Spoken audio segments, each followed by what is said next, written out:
Our guest has spent 31 years in public education, including serving as an associate superintendent and developing 18 principles.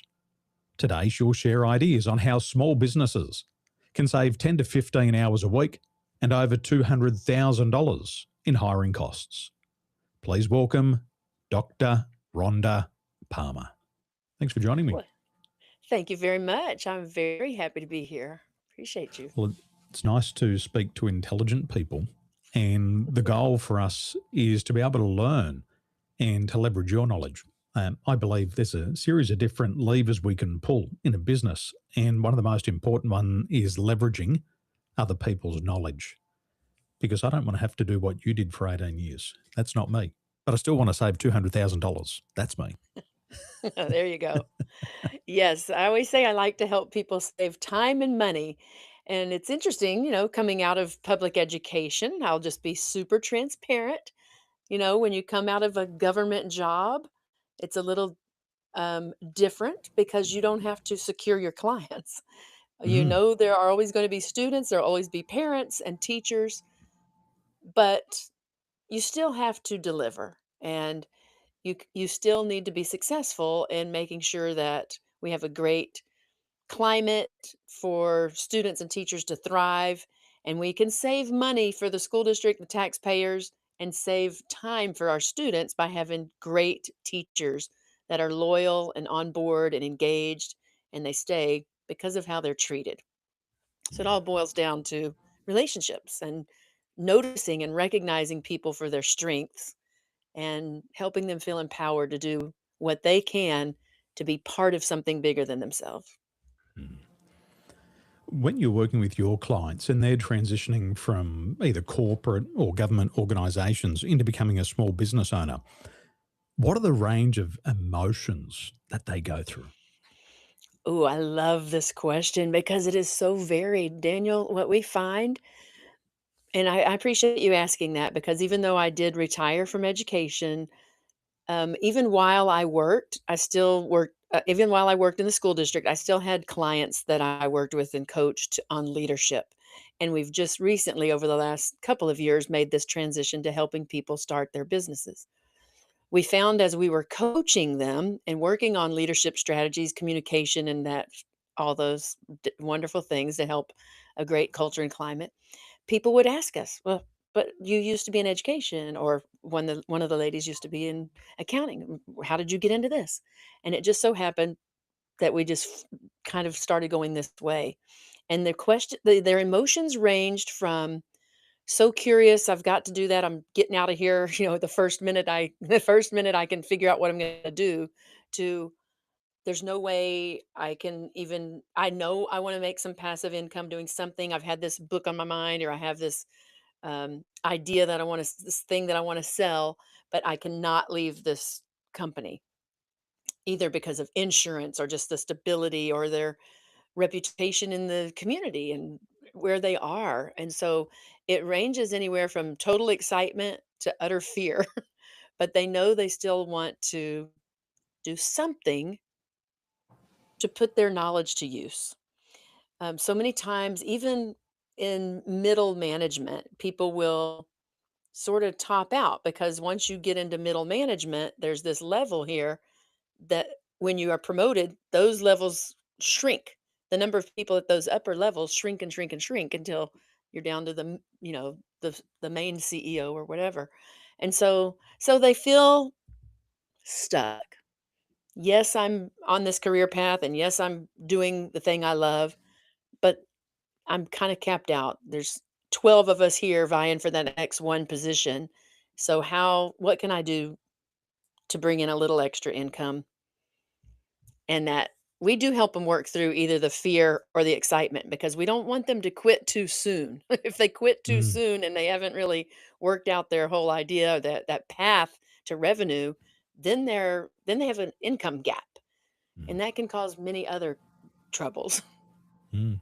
Once that income gap shows up, that fear of losing your stability also comes along with it.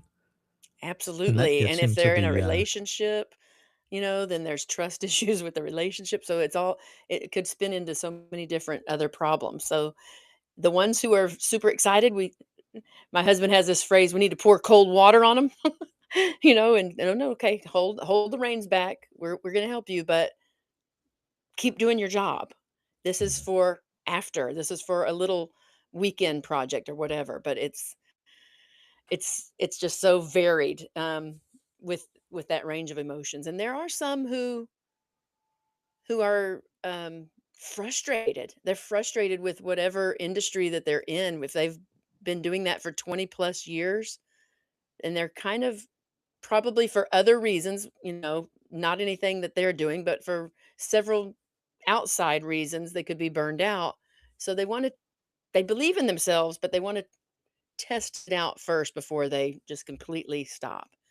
mm, Yes, they're burned out. Yes, they want to leave this place, but they've got to really make sure they can transition over there.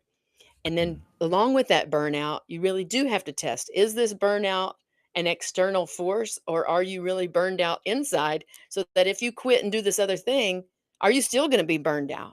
So there's a lot of psychological conversations that go on with this.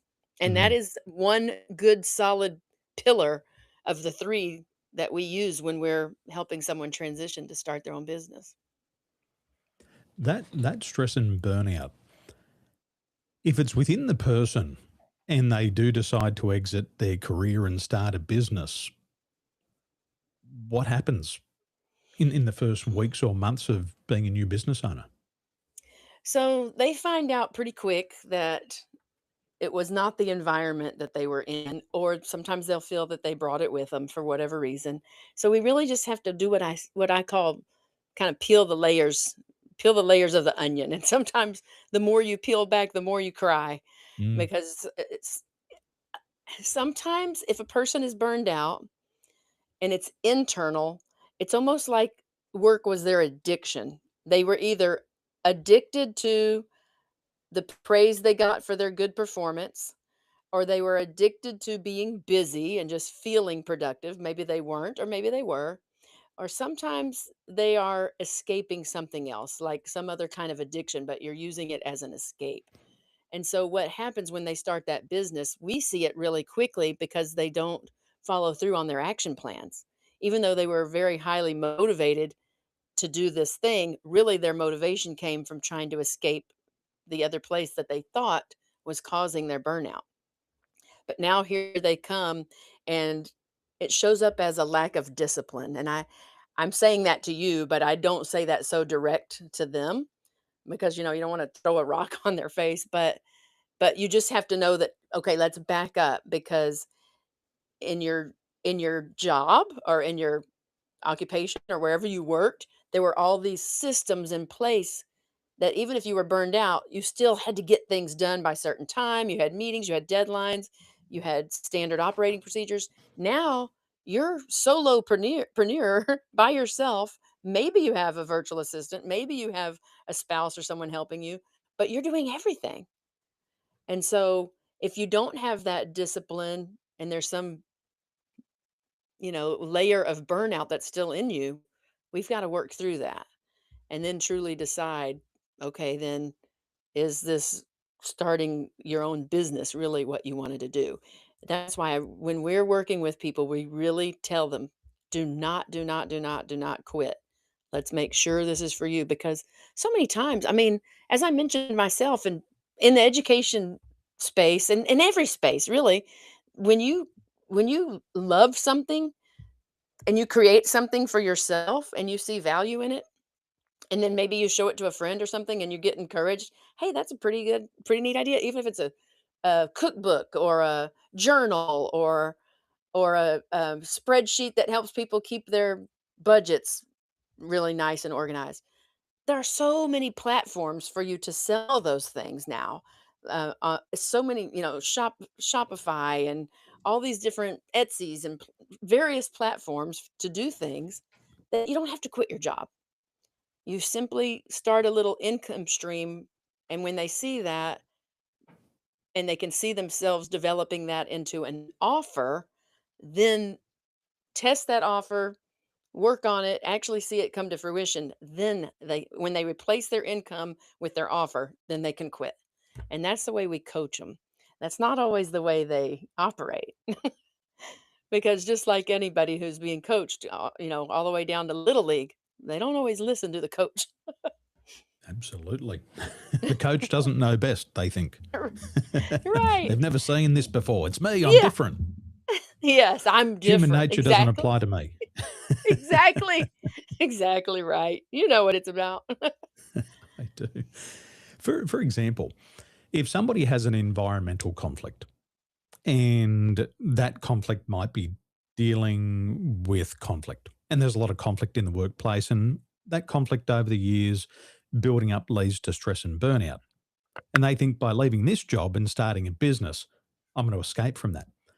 What if that shows up in their new business and they've got to deal with um, conflict once again? What happens to the stress and burnout? Does it stay at the old job? Is it inherited to the new business? It's inherited. It is inherited, and it it does not. Um, Sometimes people who have that kind of conflict lack. Sometimes they lack a self awareness, or they lack an ability to give grace to other people. So it's like a victim mentality almost. So if they had that in one setting, s- s- almost always they're going to have it in another. And I'm not saying they cannot get over it and it doesn't completely disappear, because let's face it, what are you going to do? Argue with yourself, but you might argue with your customers, or you might argue with your vendors, or you might have that kind of conflict. But a lot of times, that conflict truly, when you get to the root of it, is a lack of um, self value. And I heard this phrase the other day, I believe. Oh, I cannot remember who said it. I don't want to take credit for it myself, but oh, I think it was the lady. She has her own podcast. I think it's her last name is Lima, or Kern Lima, but anyway, she used to have the It Cosmetics, now she has a podcast, but she says your self-worth matches your net worth, and it's basically your ceiling.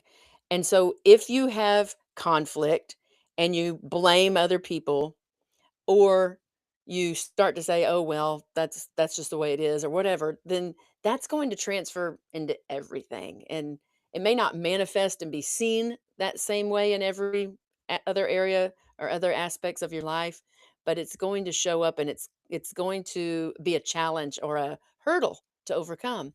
So the things that our team does, part of the very first thing we do with everybody is give them a strengths analysis. And people say, "Oh, I already did the Clifton, or I already did the disc, or whatever." And then I'll say, "Okay, well, we're going to do the disc, but I want you I to." went on a diet once as well. Exactly. Exactly, thank you. So I'm going to give you, we're going to take the disc, but I want you to think of it, your gut reactions, but with this new um, path in mind, this new opportunity, or this new change that's coming that you are looking into. So, with that in mind, what answers do you put? And I'm part of that John Maxwell group. So, you get about a 35-page report with that. And then I've taken those reports and aligned it to my process. I'll tell you a little bit about this later, but I have a trademarked process called ease, and it all that's just an acronym that stands for something. But basically, I take their disc analysis, match it with my ease framework on how to take action, and I can already tell them from those two things where they might have challenges. So we really, really, really work on the mindset and what it takes to be a business owner, to have self discipline. We put them into this 30-day plan of tracking their own personal habits, and it's fun. It's fun to watch them grow, and then some of it's not for everybody. So some people drop out, and we understand. And it doesn't mean they're not successful. They might also start their business and do it a different way, but part of our method is to really work on the mindset that it takes to pretty much work by yourself until you can mm, grow your business big enough to hire people, which for mm, some people that comes in 3 months, some people it comes in 3 years. So we really have to get on that pretty quick as a big topic. And that mm, comes from our background in education.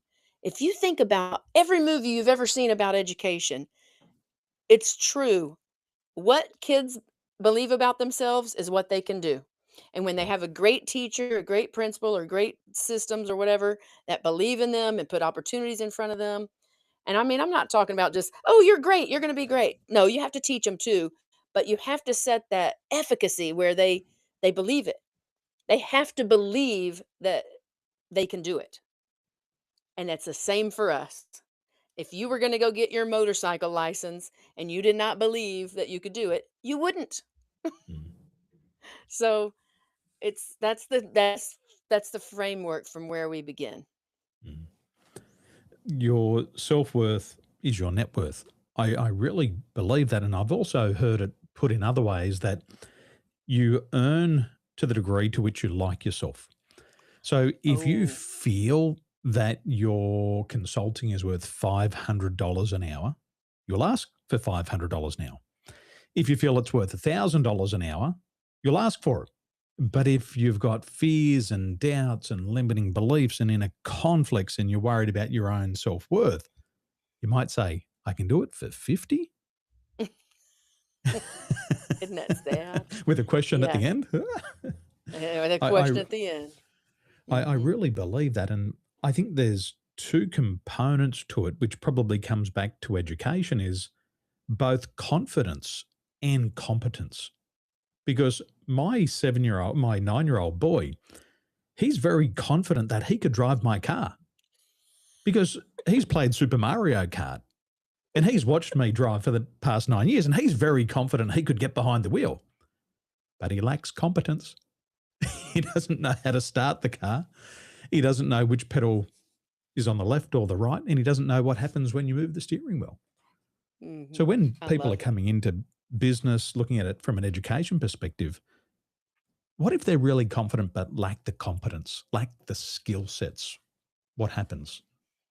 Okay, so um, when we work with our, I'll give you an example of this.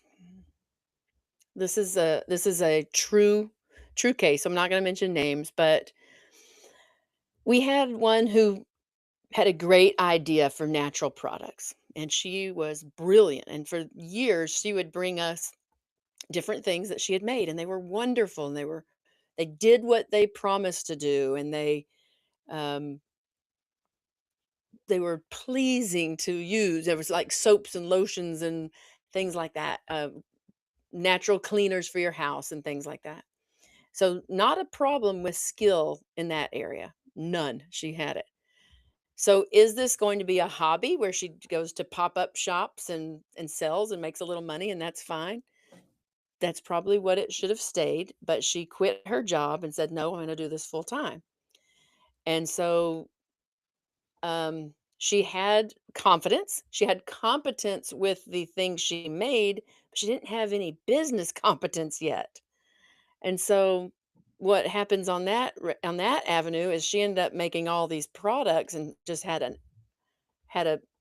an excess amount of product and no place to sell it or um, you know, do it to get rid of it to make her money. And so what we what we ended up having to do is say, Okay, we got to come up with a different model here because pop-up shops is not going to work for a full-time trying to make a full-time income." And so through coaching, we asked her, what are some things that you love to do? Because she wasn't going to be able to travel enough to make money. Even though there were other pop-up shops and things like that, she didn't have money for a retail brick and mortar store. She couldn't get on enough consignments. She did make some of those, but it just wasn't happening.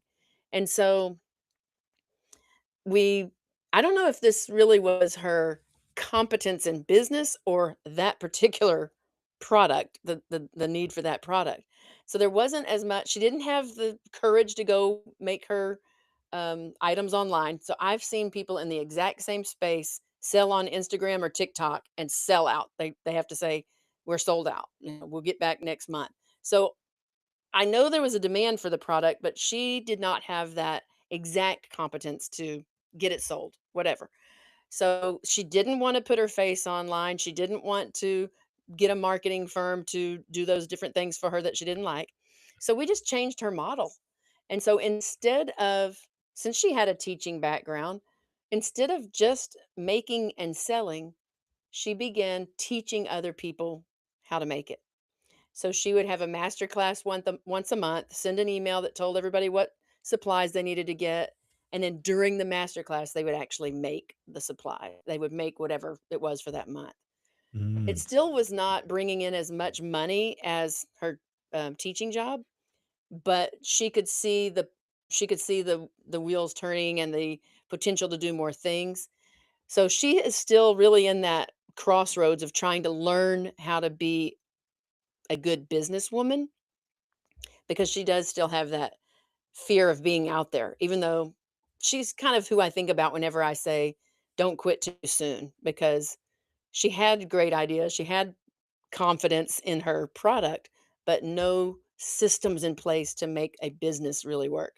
So that's when I ask, is this a business or a hobby? It's okay if Mm. it's a hobby. You're still bringing in Mm. a little side stream, but don't quit your job.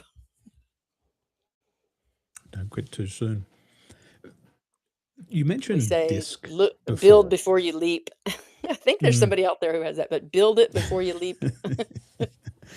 You're mentioning disc. Let's say, for example, somebody's high S style. They move at a slow pace, they're low risk. And now they enter the business world, there's no guarantees of success. It's high risk, it's fast pace, it's going to trigger the fear of being taken advantage of. What do they need to learn in their transition into business? Because that part of their psychology is going to be so important because they have to direct the business. hmm And those fears and those attributes are going to influence their decision making process. What do they need to be aware of? Well, they need all of that that you just mentioned to come to light. They need to be very self-aware of that. And then they need to find partners, people they can collaborate with that complement them. And so that's one of the techniques that we use with people. I'll give you an example. I don't know exactly what your offer is. I'm sorry, I didn't read enough about your offers. But when we have someone, let's just go back to our lady who teaches people how to make the natural products. As part of her workshop, what we would ask is that she would partner with someone else who has that different personality or engaging um, charisma to help make that, even though people are engaged in the learning and they're there because they want to make these natural products. I want to make something natural to clean my dishes or whatever. It still needs to be lively. And we ask people to partner. So we would probably put her with someone who, I'm just thinking, we try to use within our network. So I think the very first person we put her with was a supplier. So the supplier of these products or someone who had a lot of connections that way. So that person would talk. And that was just for the visual, that's going out to everybody. But in the background, what you're saying is, how do they really make that business move? Mm. And I got to be honest with you. This is hard for me to say because I'm a strong D. I do have some I, but a little sprinkling of S and C's. It is tough on them because they're so set in their ways and not going to light a fire. And they don't have to be rah rah cheerleader, but they do have to follow a plan and get things done and, you know, make things happen. So I ask them to partner with somebody. If it's somebody in their family, someone they know, somebody in our network, just as an accountability partner to keep things going. Mm. I was working with a chemist, and the chemist by nature was high S, high C. Excellent disc style for the job. And her goal was to become an entrepreneur. And so she was in my mastermind, and it was a year-long mastermind. And 6 months in, she still hadn't done the disc reports for her team. And I said, Oh, look, it's 6 months into the program. We've got 6 months left. And my concern is that you're moving too slow and you're too concerned about asking tough questions or even asking somebody to do a disc report so you can understand them because you don't want to impose on them. I said, my fear is by the end of the year, you still haven't done it. Oh, Daniel, you're just a D style. You're just too competitive, Daniel. You're just got a too high sense of urgency. And I said, I understand my disc and I also understand yours. I'm here to push you because it's a compliment. My high D is a compliment to your high S, vice yep. versa. I said, but it's your business. And by the end of the year, you won't have done it. And I said, and then what you'll do is you'll avoid me because you think it's going to be a conflict. So by the end of the year, the disc reports weren't complete. The team fell apart and she was still doing it all by herself. Oh, And that wow. was a risk because a year she thought she had a year of time. But in business, markets move so fast that you might have a day Yeah, and that's it. exactly. Some people, we see it like Black Friday. You might have a Black Friday once a year. And if you're not ready, you miss it. And you probably won't see the next one. That's So right. pairing people up and finding complementary styles are so important. Like the cheerleader. I'm high D, 92. Everything else is below the line. I'm not a cheerleader. But I also know there's a rule in business that a man without a smile shouldn't open a shop. So I've got a lovely Right. high I wife. She's There the you go. cheerleader. She's the smiley one. And I let her do all of that. And that feels fantastic because I can be true to myself. Exactly. But we can also serve the customer. Right. Daniel, you mentioned that conversation, and I have to tell you, some those conversations from the coaching perspective they're very hard to have because Mm. for many reasons. From a coaching standpoint, this person's paying you to help them succeed. So you have this fraction of your head that's saying, um, yes, they're my client, but I'm their customer, so they paid me. So let me, on one hand, please them. But on the Mhm. other, it's like, wait, they paid me to do this thing. So we're going to deliver XYZ. In order to deliver XYZ, we have to have this conversation that uh, comes against this natural thing of they paid me, so I'm going to be nice to them. And and so I try to set that up with them immediately. Look, we're going to if you're going to do this, we're going to have some hard conversations. And I remember one time I just put three people who were sort of in that same spot, not moving, and yes, they were paying me, but they weren't doing anything. And I finally just got them together and said, y'all are almost like broken records. You're saying the same thing every time we meet. This isn't done. This isn't done. This isn't done. This isn't. You're worried. I mean, I'm sorry. You're saying you can't get that. You can't make this happen. You can't make this happen. But when I look, there are certain things that are not done. And so I'm telling you the scientific way. It's not just the Rhonda method, even though some of it is. It's based on science. That when you have self discipline and self awareness, that confidence is going to exude from you because you have realized, let's just say you're going to walk every day. You're going to walk every day. I don't care if it's for 5 minutes, 10 minutes, or a mile or whatever, 5 miles. You're going to walk, you're going to make a commitment to walk every day. When you see yourself stacking those up, your brain literally changes. You have changed the shape and patterns in your brain, and now you see yourself successful. Okay, now let's add whatever, meditation or prayer or journalism or journal or some other thing that kind of works on your spirit. Let's do that. And so whenever they have seen themselves become more self-disciplined, they project themselves different, even if they're still in that real steady mode. They're going to communicate a little differently. And that courage, because they see themselves doing things, now they know, hey, if I can do it, so can y'all. So they're starting to ask and have higher expectations of their team. And it's just what we call that flywheel, that just keeps on going. Mhm. But if they won't do it, they're usually the ones that drop out because they can't take the pressure. Um, Not that, we're not like being mean to anybody or anything, but we're pretty tough and we set that up as you would rather hear it from us than an unsatisfied client, or you'd rather hear it from us than the IRS, so Well, you'd be pretty upset if you went to a restaurant and paid for a meal and the chef cooked it and ate it himself. You'd think, that's not a exactly. fair deal. I paid for that. Like going to hiring a personal trainer. I'm going to pay you to teach me how to get fit. And then the personal trainer does the weights and does the sit-ups. You'd say, that doesn't make any sense. It's the same in coaching. Exactly. Love The that analogy. coachee has to do the work. The Mhm. doctor writes the prescription for the patient. The doctor doesn't take the medicine. It's for the patient. I worked in the aviation industry and we were based in the Middle East, and people would get drunk on the aircraft. And as part of Emirates Airlines service manual, we weren't allowed to say no to the customer, Oh, but we had 4 Ds.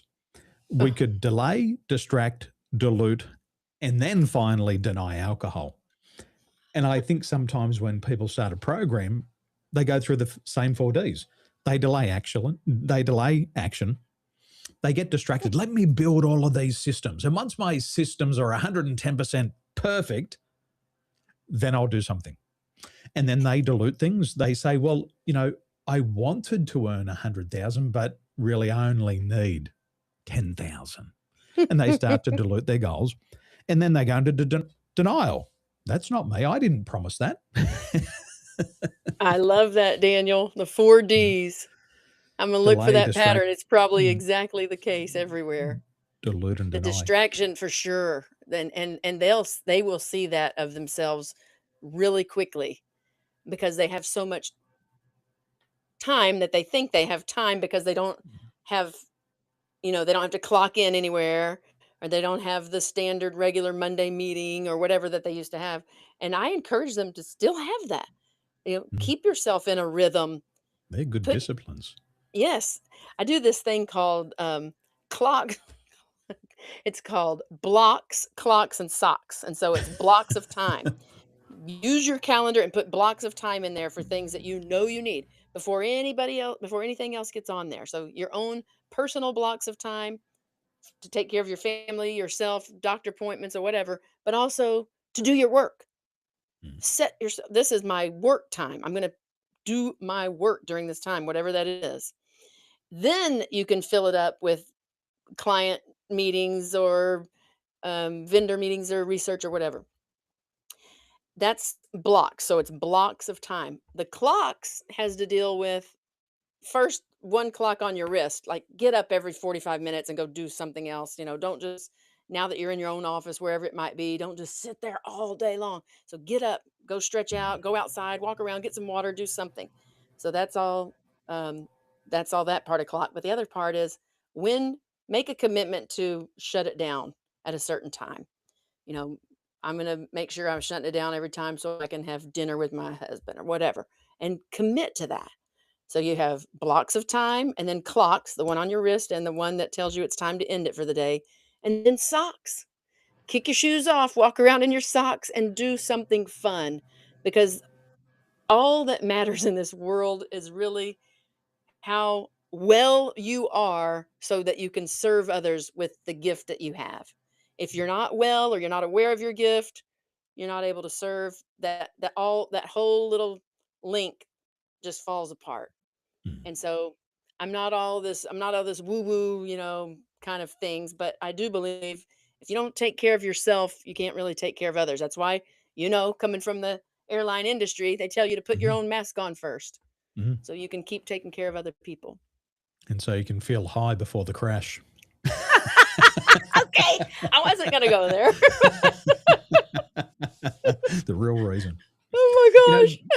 the human performance, like you were saying before, this is science. It's been proven. After 8 hours of working, brain performance drops by 50% per hour. So if you work 9 hours, you've produced 30% you've produced about 50% quality of work. You get into your 10th hour, you've produced about 15 minutes of quality of work. That's it.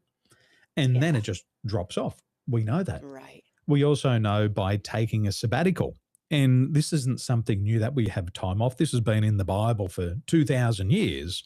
You should have a sabbatical. They proved in a book, I think it was written in the 1970s, The Millionaire Next Door by Ted Danko. If you have a 36-hour sabbatical, you shut up from 6 p.m. Saturday night, you don't touch work till 6 a.m. Monday morning, your productivity jumps by 400%. So it's not Mhm. about working longer hours.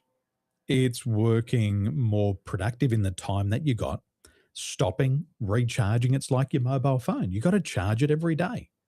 But if you Mhm. just keep depleting the battery, it doesn't work. So you've got to have time out. We know it. The Pomodoro technique. We've known it since the 80s. Pulse and Yep. pause. Go. Exactly. Have a rest, like your That's car. If you keep the foot on the accelerator pedal too hard, the gaskets blow on the engine. And on the newer cars, it hits the rev limiter and goes, "Wah, wah, wah, wah, wah, wah, wah, wah, wah." We know these things. now you're speaking my language about car analogies. Yes, sir. Yes, sir. And I will say too, there's another principle. I cannot remember what it is. Maybe it's that Pomodoro. No, I think the Pomodoro is that the one that says you'll take as long as you say it's going to take to do something, or is that the one that says set a timer and you will get it done, or something? There's a what is the name of that law? Yeah, it's Yeah, some law like there's a law. if you say I'm going to The get this law done in of 20 minutes or I'm going to mm, get this done in 3 hours, you're right. yep. And then oh, It's like my children when they clean their room. Okay, you yeah, got to you clean can your room today. Time expands to the whole day. But if I say you got exactly. 15 minutes to clean your room, and if you don't, we're not going down to the street to play. The room's cleaned up in 15 minutes. Mhm. I love it. That is science. Yep. And that's business as well. Nobody says you have to work 8 hours a day. There's no law. But if That's you right. decide, then what you do is you just take everything slowly. And for an S style and a C style, that might be really good because you might assume that more times equals I can get it 110% perfect, more quality. But in the business world, it's more of a roll the dice. Get in there as quickly as you can, get the feedback, course correct, make the deal before somebody else does. Because customers Yes. can do three things with their money. One, they can spend it with you. That's what we want. And you get paid. They can spend it with somebody else. Well, you might be a nice person, but you don't get paid. You donate. Well, the customer can choose not to spend it at all. But the only option in business is to be in first place, is to get the win, to make the sale. If they want to buy it, the customer is impatient. They want it now. They don't have 2 or 3 days to wait for you to get your shit together. The customer Right. wants it now. My hair's on fire. I want a fire extinguisher today. I can't come back tomorrow for your fire extinguisher. I need it now. Yes, They're sir. important. Now, in 60 seconds, what could we do to save ourselves a couple of $100,000 avoiding hiring mistakes in a business? Mm. Okay. Well, my advice is you know what you want when you go post that job or when you start the interview. The very first thing to do is invite if your time of your day starts at 7, invite them to a 7 o'clock interview. If they show up, you're already one step there. If your um, if your expectations for um, business dress or whatever is business casual or dressed up or business executive or whatever it is, if they show up to the interview like that, again, they're another step there. But I would use that whole interview to explain your expectations in the questions and dig dig with those questions. So also, this is going to sound a little weird, but if they're not clean when they come, or they smell like either they smell like smoke or they've drenched themselves in spritz because they smoke, or you walk them out to their car and their car's a wreck. I promise you, I used to walk everybody out to their car because the way you do one thing is the way you do most things. And so, by the way they're dressed, by the time they come up to that interview, all of that matters. And those are the things that are not measured in the questions you ask, but all of those little things matter. The things that you can get out of your questions are what you know you expect. So if you expect creativity, you're asking creativity. If you expect, um, let's just say in a question, you expect teamwork, then you have a question about that, and it's a deep one, not just something that they could skim by on, where Mm. you're asking about previous experience. And then you are, I would say, you have a rubric, and that you're comparing those answers to what your ideal person would have answered. And you have that rubric ready before you even let that first person come in. Because if Mm. you hire the wrong person, now you've wasted all the time training that person, onboarding them, getting them hooked up with insurance or whatever other bonuses or compensation or different things you have in your package. And then you spend hours training them, getting them to hopefully play along and be part of the team, and then they don't cut it. Now you've got to spend time documenting and proving why they're not cutting it so you can legally let them go and they don't have a case against you. But everything from the very first impression, do they have clean Mm. fingernails? Do they are they presentable? Is this somebody that you would want to represent your product or your service in another setting? And I know people say, well, you can't judge a book by its cover. You don't know. Oh, yes, you can. Yes, you can. I And know a we lot do of it as books. humans. Yes, yes. It's what we I, do. we We're used to have detecting this. patterns. Yeah, We're we used detecting to have patterns. this. Exactly. You're detecting patterns. You're not judging them. No. You're detecting patterns. That's exactly right. And you're identifying how they act by how they appear, what words they use, and what their vehicle looks like. I'm sorry, but remember I mentioned about the the car Mm. analogies. I love them. Um, you can tell a lot by a person's car, even by how worn out their tires are. I mean, what kind of attention to detail do they have? Are they Definitely taking care not of their SLC. transportation? The- Are they going to be able to get to hiring work? hiring for a business is the most important skill for the business owner to develop. If people want the facts, on average, it takes 100 hours to hire one person.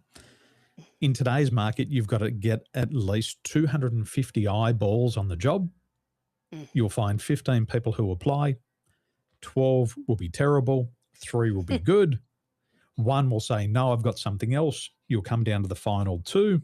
You'll find 1, you'll make an offer, and you'll only have 50% chance to get that person. That already takes you 100 right, hours.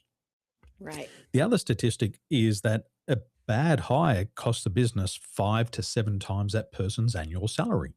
So if you want to hire them and pay them 50,000 and you get it wrong, the cost of the mistake is at least 250,000 for all those reasons that you mentioned. Yep. And then on top of that, and I think this is probably the most important one for us all to remember, is that that's all a sunk cost. All the Right. money and the time thrown in, you can That's never right. get back. That's And right. hiring managers in business, about 80% have admitted that they make a hiring decision within 5 minutes. They meet the person, and within 5 minutes, they decide. Think about that. Wow. You might pay them $50,000 and you make a $50,000 decision in 5 minutes. Wow.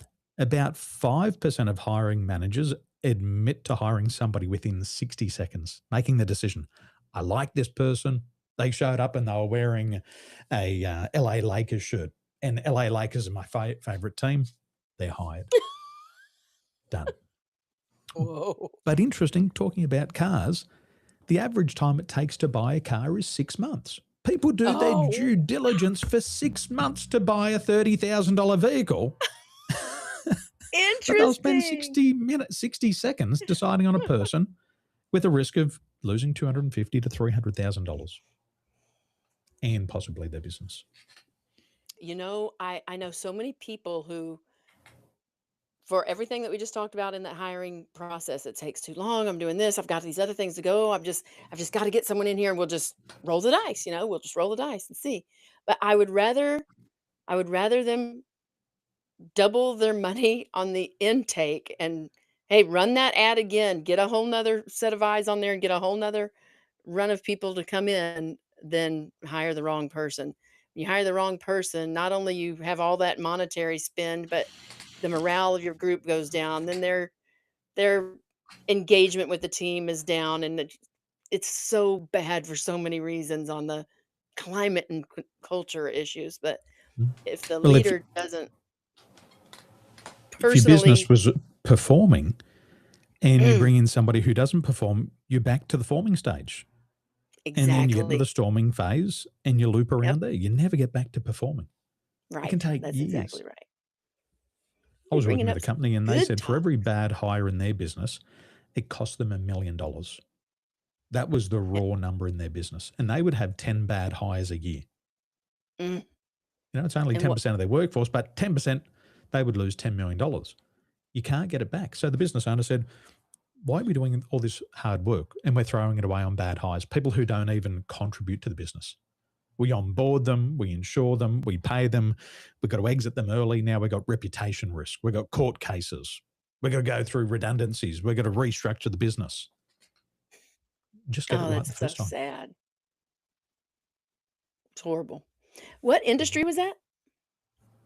Horticulture. Wow. So for, let's say for a service-based business, which a lot of people have a service-based business because they're easy to start and you're selling your knowledge. So you don't have Mhm, to have a lot of inventory. A hiring mistake in a service-based business could be 3 to 5 times the annual salary. mhm. And that's true because if you're working on 30% profit margins, you're going to have to bring in $300,000 worth of sales to pay somebody $100,000. The numbers That's stack up right. immediately. But in bigger organizations where you have significant infrastructure, let's say for Tesla, you've just spent $1 trillion on building a gigafactory. The cost is exponential. It could be 10 to 20 times the annual salary. In Emirates Airline, when we were working with Emirates, Emirates would start you on a 3-year renewable contract. Emirates was very clear with the leadership team that the first 2 years of the new hire, the company made no money. The company Mhm. intended to turn a profit on that employee in the second or In there. third year. And then they anticipated that they would leave at the end of the contract. So they had 1 year to get the money back, but they had to go Oh, through 2 years of costs. oh, that doesn't, mm-mm. So they can't afford to have a bad hire. Mm-mm. And they were having 500 people resign a week. And that was just totally normal and natural because of the size of the team. 500 people leaving a week. So even if you employ 500, you're not moving forward. You've got to get 700 or 800 people because not everybody Jeez. makes it through the training. Not everybody gets on the aircraft and says, I love this. A lot of them go, oh, wow, that's not for me. And they go home and Emirates and Oh, have to start again. oh my gosh, I Dr. cannot Rhonda, even fathom. this has been a wonderful conversation. Thank you so much. And please survive the hurricane. Oh, thank you, thank you, thank you. It was just a tropical storm. We'll be fine. But thank you so much for having me. And I would love to check back in with you. I'm working on a little book and I would love to come tell all your listeners about it here in about 6 months or so. Let's do it. I'll see you then. Take care.